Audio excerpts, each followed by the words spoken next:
प्यारे भाइयों एवं बहनों, आज मैं आपके लिए ये तीसरा वीडियो लेके आया हूँ। हमारे चैनल का नाम है हमारा आरोग्य परिवार। आज जो मैं वीडियो लेके आया हूँ उसका थंबनेल है जीवन प्रबंधन के 7 सूत्र। तो इसमें पहला सूत्र क्या है? सत्य। जीवन में हमेशा प्रयास करना चाहिए कि सत्य बोलते रहें। इससे क्या होगा कि आप सहज रहेंगे और आपका जिससे दोस्ती है या अच्छा रिलेशन है उस पर भी अच्छा प्रभाव पड़ेगा। एक टीचर मेरे साथ जाया करता था पढ़ाने के लिए। पहले मैंने बता चुका है आपको कि मैं ये टीचिंग लाइन से रहा हूँ।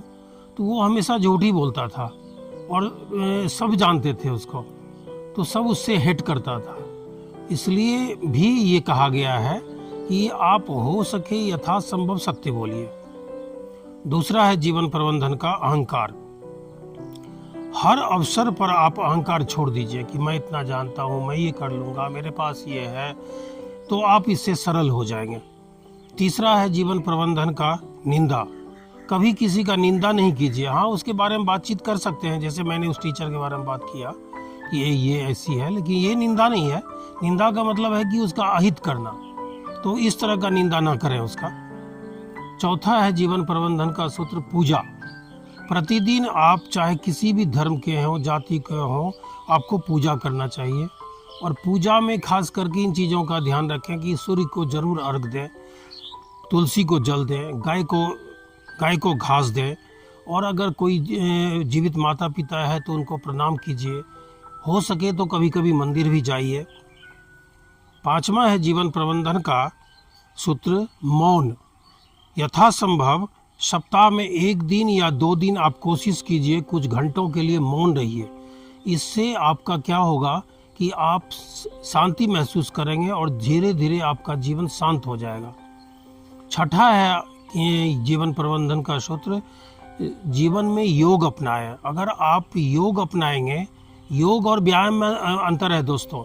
व्यायाम का मतलब है कि शरीर को बाहरी रूप से शरीर को फिट रखना, ठीक रखना। तो मैं व्यायाम की बात नहीं कर रहा हूँ, मैं योग की बात कर रहा हूँ। हाँ, व्यायाम भी करें तो अच्छी बात है, कोई बुरी बात तो नहीं है, लेकिन योग उससे ज़्यादा अच्छी चीज़ है। क्योंकि ये योग से क्या होगा, आपका आलस्य हटेगा, चातुर्य बढ़ेगा और आपका दिमाग सही दिशाओं में कार्य करेगा।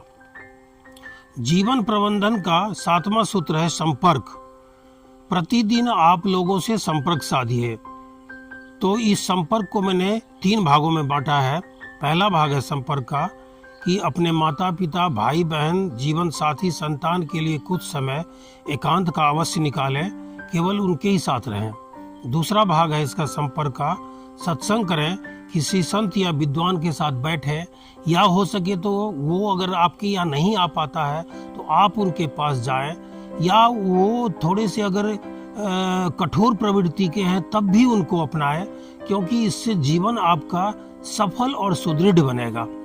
तीसरा है संपर्क का पॉइंट, प्रतिदिन अपने किसी भी मित्र, रिश्तेदार से पत्र या फोन द्वारा उनके सुख दुख की जानकारी लेते हुए अवश्य चर्चा करें। चर्चा अकारण या स्नेहबस हो। अकारण का मतलब एकदम से आपने फोन कर दिया, ये नहीं कि कोई जरूरी हो तभी फोन करें। अकारण से फोन कर दिया, क्या भाई, क्या हाल चाल है, इस तरह का। इससे आपके भीतर प्रेम और सेवा भाव बनेगा। इसी में मैं और जोड़ता हूँ बातें कि आपको संपर्क जो है दुनिया में और भी जो आपके इम्पोर्टेंट लोग हैं, जान पहचान के लोग हैं, अच्छे पद पर हैं, अच्छे व्यक्ति हैं, तो उनसे आप संपर्क बना के रखिए। क्योंकि संपर्क बना के रखेंगे तब वो विषम परिस्थिति में काम आते हैं, और काम नहीं भी आएंगे तो हो सकता है आप उनके काम आ जाए। मानव धर्म तो यही कहता है ना। तो इसलिए संपर्क बनाना जरूरी है। कभी कोई गवर्नमेंट की तरफ से सूचना हो, कभी कोई और सामाजिक बात हो, या जहां आप कॉलोनी में रहते हैं वहां की बात, तो अगर आपने संपर्क बना के रखा है तो लोगों को क्या पता लगेगा कि आपको कोई बात नहीं भी पता है तो वो बात आपको वो दोस्त आपका बता देगा। इसलिए भी संपर्क बनाना जरूरी है, नेट बनाना जरूरी है। तो जय हिंद, जय भारत के साथ ये वीडियो आज मैं यहीं समाप्त करता हूँ।